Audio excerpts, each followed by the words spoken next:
nahihirapan ako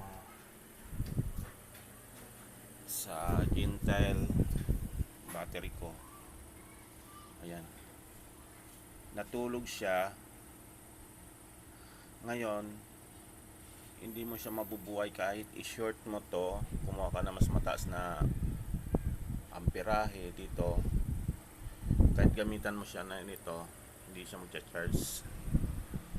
Kaya ang ginawa ko, binuksan ko, tapos hindi ko muna kinabit sa pinagdaan sa BMS. Dito ko sa positive mula sa battery. Yan, kulay itim na yan. Ito linagay ko kanina dyan, tapos linagay ko rito. Yun, nabuhay ang BMS. Ayan, gumagana. Charge ko muna para mapagana. Ganun lang pala ang pagbuhay nito.